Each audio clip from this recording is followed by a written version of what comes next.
wallahi biyya mataa keessatti mataa dhukkubsaniif jireenyi mataa isaatu dhukkubsataadha. Jireenyi biyya kanaa mataan isaatu dhukkubsata. Kana biratti immoo yoo mashaakilli mana keessaa wanni Sa'idiin mul'ate sun hedduu takka qalbii nu cabsitee qalbii cabee akka kiyyatti qalbii cabee Sa'idoon amma namoonni hedduu ogaa kanatti ilaalan Sa'id akka waan meeshaa mana keessaa yaabtee Sumayyaan gurgurtee mana duwwaatti dhufeef rifatee gaggabee itti fakkaata namoota hedduu akkasii miti. Kanama guyyaa takka jaartii waliin jedhin itti taasisutti. Waan an unee arge atillee unuu qabdaa itti Sumayyaan. Ganaadhaa 2 3 4 5 dawwakuu qabdaa itti. Lakki akkasii miti. Bara Sumayyaan kaleessa dumaashii jennee akkuma Sa'idoo jaalannutti inni hiriyaa keenya ta'e jaartii hiriyaa keenyatti jennee osseennee irraa nyaannee dhugnee biraa baane.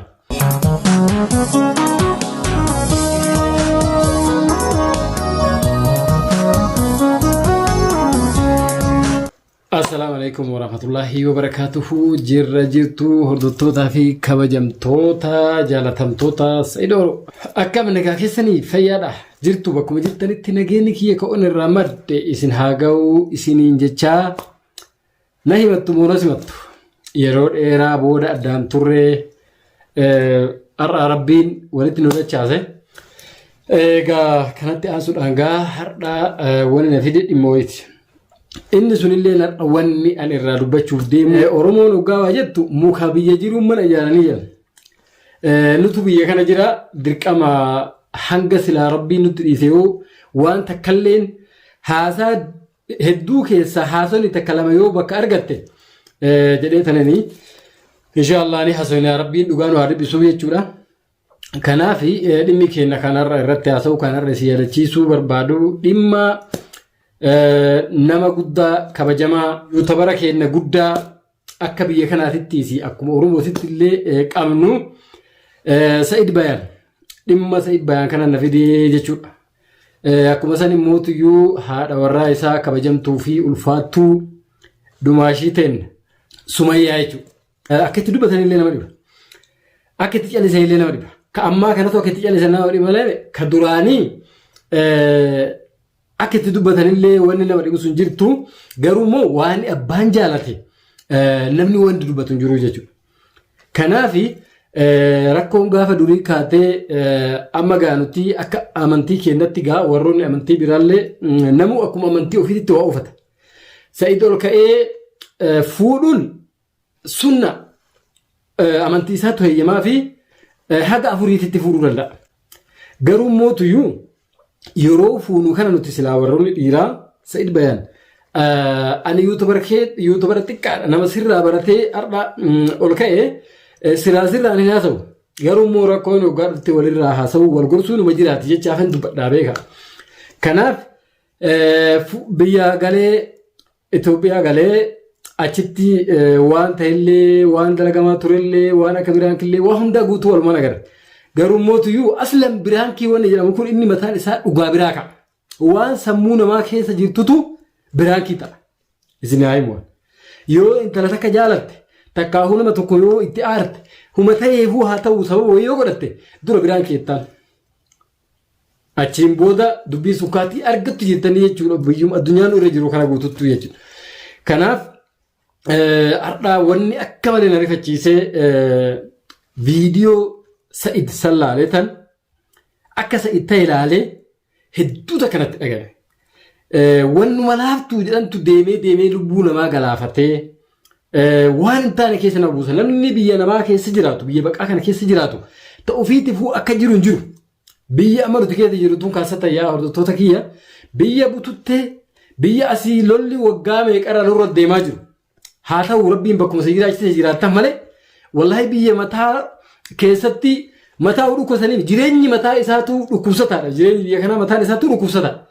Kana biratti immoo yoo mashaakilli mana keessaa mashaakilli bultii mashaakilli haadha warraa mashaakilli abbaa warraa mashaakilli ilmoo yoo namatti dhufu simaa akkanatti qat jedhee deemu kana lafaa sidhaa jechuudha. Kanaaf wanni Sa'idiin mul'ate sun hedduu takka qalbii nu cabsitee qalbii cabee akka kiyyatti qalbii cabee wanta isaa ta'u anamma akka mataa kiyyaatitti Sa'id hin beeka. Sa'id nama dunyaallee irra kaatu miti nama dunyaa jala fiigu miti Sa'id argannaan argatee dhabnaan illee dhaba akkasitti beekan Sa'id akkasii nulle akkasii nu gorsaa ture. Dunyaan tuni waan dhuftu waan ati fidduu sii jedha dunyaan tuni isiin se fiddu. Wanni Sa'idoon amma namoonni hedduu ogaa kanatti ilaalan Sa'id akka waan meeshaa mana keessaa yaartee Sumayyaan gurgurattee mana duwwaatti dhufeef rifatee gaggabee itti fakkaata namoota hedduu akkasii miti. Ana akkasii miti. Ilmoo jechuun qoonqoo midhaanii tana addunyaa tana irraa waan guutuu ni argatta. Si galaa mire ilmoo biyya tanatti guddifte kaasatan mataas dhukkubsitii jechuudha. Sila odoma wanni ani yaade suni hangana geette odoo jenne hangana geette hanganumatti ilmooti addaan bahee waan jedhutu yeroo inni qaalitti arbaatti bilbilee gaafate. Qaalittiin sun nama isitti dhiyaatu nama Sumayyaan itti dhiyaattu yoo deemtes imala yoo kadeemtu taates isii bira deemtii waan ta'eef yeroo mara waan beeku. Haati warraa kun bakka deemtu namuu bar nima beeka. Kanaaf itti bilbilee gaafatee jennaan saafarat Suudii yaatteen. Suudii deemtee jirti. Tamaam. Irrifadhe ana akka mataa kiyyaattuu ni irrifadhe jechuudha. Jennaan Sa'id amma maaltu itti dhagame ilmaan hin jiru. Ilmaanii wal biratti dhiisee bira deeme. Gaafa ka'ee achi Itoophiyaa sanirraa biyya kanatti as deebullee haalii firan qabu bar. Isima tanaaf Sumayyaa tanaaf ijoollee tanaaf deebi'ee jechuudha. Yoo mootuyyuu ijoollee tanallee eessa buuti? Ijoolleen tun maal taati? Eessa jirti? Isiin Suudii deemte ijoolleen eessa jirti? Moo fuutee deemte? Waan jedhutu sammuu si koree simaa jira dhaabatu kun lafaan silaa jechuudha. Akka malee gaddee jechuudha. Kanaaf Sa'id kenna jireenyi addunyaa akkuma kana qaba. Qormaatas qaba, gammachuus qaba, waa hedduu qaba jechuudha. Kanaaf hedduu akkanatti wannaan jedhanii of tasgabbeessee odoo mootuyyuu bar bultiin maalatti amma fakkeenyaaf Sumayyaa wajjin gaafa jiraatan san jaalala bareedaa jiraachaa turtan jaalalan isinitti hinaafu jiraachaa turtan jireenya bareedaanan isinitti hinaafu jiraachaa turtan jechuudha. Aslan namnummaa wal jaalatu ijji namaatu nuun amantaatu. Wallahi jireenya Sumayyaatii fi Sa'idoo jechuudha namni hin beekne jiru. Namni guutuun ni beekaa jechuudha. Jireenya qabbana, jireenya bareedaa, jireenya uwwa. Kolfaa fi gammachuu turan. Eegammoo Rabbi isa kaasee Sa'idollee itti fakkaattee fuudhe eeguma fuudhee fi mucattiin sunillee immoo isaafuu qajeeltee silaa bultii qajeeltuu bultii qabbanaa taatee gatteesse humallee miti bara. Akka isii fuudhee mashaakiluma seeneseetti. Akka intala san fuudhee mashaakiluma seene. Bultii isaa takaleessa kabajaa isaa qabdu takaleessa aarii qabne gammachuun gabbahee gammachuun ol deebi'u san meebii tanarratti fuudhee tanarra naasiitti waan jedhu namni bara waggaa waa godhu naasiitti uma jedhuu fi waa godha malee intalli tun amma Sumayyaa caalteetiif miti beeka.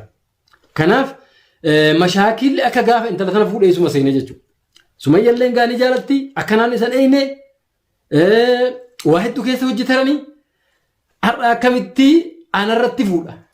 Odoo anumattuu hin mari'atin jechaatu isillee aarsee tarkaanfii kan aga fudhattee mana ofii gadhiiftee dubartiin ilmoo guurattee dubartiin ilmoo qabne illee maalee ishii barra akkuma ta'e fedhii beeki bakka seentee isii fuudha mana geessee isii fuudha hiriyaa fi bira ta'ee dandeessa.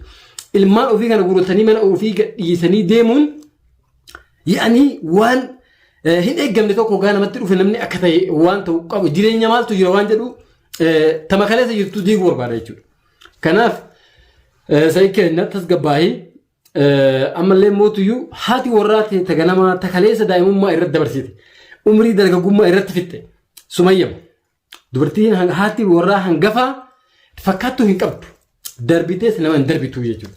Kanaaf Rabbiin si'aafi'u wanni ta'e sun waa hedduu takka qalbii nama cabsee qalbii nu cabsee jechuudha. Waan birallee odoo ta'e haguma kanatti dhufaa jechuudha. Haguma kanaan namatti dhufaa. Rabbiin si'aadan deessisuus hin jedhaa. Akkuma san immoo dumaashiitii wayiin obboleettii ta'e Sumayyaa taatee Sa'id irratti ta'e san mudannoo Sa'id mudate san akka waan nama raaxmatummaa hin qabne akka nama guyyaa takka wajjin bultii ijaarratee nama guyyaa takka wajjin nyaatee akka nama guyyaa takka jaarsaaf jaartii waliin jedhanii itti jaarsute. Hin gaddee akkasittis hin beeyne akkasittis hin beeynusi akkasittis hin eenyisi. Kanaaf waan ulee arge atillee unuu qabdaa itti Sumayyaan viidiyoo Sumayyaallee ilaalee waan nuti ulee arge atillee malakkallee taatu untee arguu qabdaa. Ganaadha lama sadi afur shan dawwakuu qabdaa itti lakki akkasii miti. Maaliif lama shan sadi afur dawwakuu maaltu fide? Sa'idoon dhugaa Rabbiititti odoo sin jaalanne odoo ilmaan kana hin jaalanne ilmaan jaalatan jechuun haadha warrallee jaalatan jechuudha. Ilmaan jaalattuun haadha warraa kanarraa dhufte jechuudha. Kanaaf odoo hin jaalanne akkasitti fajaa namni akkasitti deemee dhufe. Gammachuun mana keessatti osoo ilmaan keessi madda jedhee dhufe dhaabbata hoggaa akkasitti gahu jedhu. Namni hin beekne namni seetiin hin beekne ni rifataa jechuudha. Namummaanuu nama rifachiifti jechuudha. Taatee fokkattuudha. Amma biyyoota namaa kana keessatti biyyoota arabaa kana warroonni biyya arabaa jirtan ni beektanii dhukkuba jalxaa, dhukkuba maalii, dhukkuba maal adda addaa kan biyya keenya dhageenya kan jedhan kun waan akkanaa kanarraa nama dhufa fajaa waan jedhamu rifannootaan jechuudha. Rifatee bakka keenya rifadhuu siin jedha Saayid Kiyyaa. Dumaashiitii yaatillee akkasii garaa jabaattee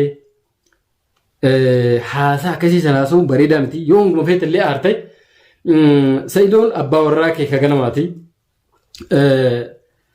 Waan takkaa godhuu dandeettu akkuma ilmaan walirraa qabdanii gaafa ilmaan rabbii walitti isinii kenne atii fi Saayidoo hamtuu walirratti dalaguu fi walitti waan ta'e walirratti gammaduun isin jidduu hin barbaachifne jechuudha.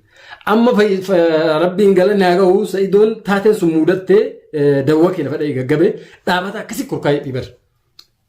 Hedduu takka rifadhe wallaahi hedduu takkaan gaddee Saayid keenya bakka rabbiin si baasee boleessa kiyya qaalii fi gaarii bakka rabbiin si baasee jechuudha. Dumaashiitiin akkana malee Saayid akkanatti si dheeyne akkana taatatti hin beeyne odoo akkana ta'e waan akkasii hin godhu jettee seenota jennee yaanne malee waan arguu qabdaa ganaa lama sadi dawwakuu qabdaa jettee akkasitti taasiftu natti fakkaanne.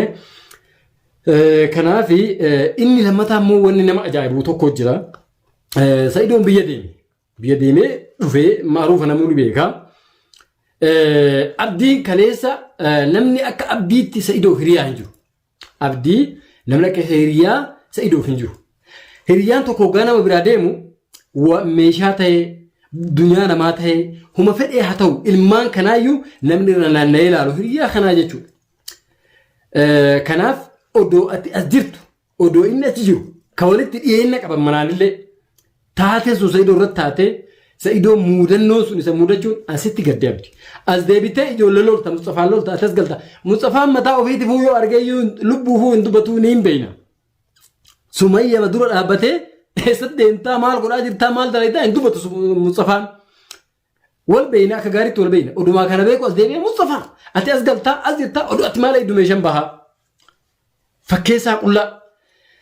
Konkolaataa immoo ittiin bashannanaa fuudhee deemee ittiin bashannanaa wanni kun immoo tiyyuu akka fedhe. Nu Saayidoo dhayidhee Saayidiin fuudhuuf deemnee haga nuti neevar meeshaan guyyaa takkatti hin guuramu. Yooma guuramillee sa'aa dheeraa fudhata meeshaa guuranii asii kana gabbaaftee kana asii gabbaaftee konkolaataa irratti fe'uun sa'aa dheeraa fudhata jechuudha. Hordoffaa dhabituu waan san godhee akkasuma yallee tarkaanfii san fudhattu godhe isiyyuu yoo aara keessa jiraatte silaa namni itti dhiyaatee tasgabbeessee obboleettiitii akkasii tasgabbaa'ee jedhuun isa ture. Kaarra Mustafaa lolu kaarra immoo as deebi'ee mucattii waa takkaa hin beeyne dalagaa waan arabaa jirtu irratti ol utaalu. Dubartii irratti ol utaaluun dubartii loluun beekumsaan itti abdi. Yeroo hedduu waan akkanaatu sirraa mul'ata jechuudha. Kanaaf nuti hiriyaa nama biyya tokko keessa waliin jiru wal gorfachuun dirqama. Yoo sii ta'e hin fudhattaa gorsi kiyya kun yoo sii ta'uu baate immoo bishaan qabbiraa irratti dhuudhaa jechuudha. Kanaaf quba qabdaa kaleessa wajjin deemaa ooltanii neevar dheengadda hojii deemte meeshaan kun yoon bahe. Maalitti beekti dubartiin miskiinni sun jechuudha. Intala dhalaati irratti dubartii irratti akkasitti ol utaaltee mucaan lafa dha'ee kufe Saayidoon odaatti bira jirtu. Hayyee bareeda fuutee musashaa geessite. As deebitee waan silaa isa barbaachisu isa yaaltee hafuurri isatti haa deebi'u haa inni bayyanatu. Eeguu dhiiftee as deebitee waan daram sammuu isaa jeequ as deebitee mucattiin lolta. Tamam. Sirratti yaadamee waan fikii sirratti dalagamee waan yaadamee akkana dalagamee dubartii si gattee hin deemtu akkamii jala deemtaa akkamii akkana yaadamti bara Sumayyaan kaleessa dumaashii jennee akkuma Saayidoo jaalannutti inni hiriyaa keenya ta'e jaartii hiriyaa keenyatti jennee osseennee irraa nyaannee dhugnee biraa baane.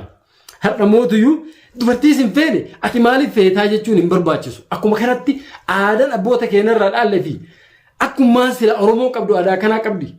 Eega jabaatte eega cabte guutuutu hayaabtu cabsii jechuun kun sirrii miti bayyadii jechuun barbaachisaadha. Lahamii takkaa hodhii wanni kun akka hin cabne akka keessa hin deemne jechuun bareeda. Tasgabbaa'ii Saayidoo keenna ni barbaanna Sumayyaallee bakka jirtu ni barbaanna hatta yoo suudii masanuu deemte oduu hin deemne dafnee barbaanne jala buunee numatu irra jabaadha isii kan akka deebitu goona jechuun malee intala si gattee deemte maalii gootee deemte intala akkana taatee deemte ati maali jecha akkana taata ati maali akkasii miti akkasi namaan hin jedhamu yaa buleeyyan kii akkasi namaan hin jedhamu baradhaa ulimaafu ibidda duraanii ibiddi qabatee jira jidduu isaaniitti wallabbiin dhuftee jirti jaartiin ilkee fi arrabamu waliin buutee waan akkan taatu waluma deebiti jechuudha. Kanaaf bira dhaabannee akkasitti sadarkaa akkasitti Saidoo akkas jechuudin keessun abdinatti akka malee itti gadde mataan isaa haasawni keessun dhukkuba akka kiyyatti Saidoodha. Mucaan argana ciisa dawaan muqaddiyaa itti deemu jira isin inni ati asii intalaalolta beekumsaaf mee maal harkaa qabdi intalli miskiin odoomoo rifannoota hin qabne odoo nama kanaan lamooman isitti hin dhiyaanne dhayxee simannaa sanuu dirree maxaaraa saniifuu hin gootuufi jechuudha.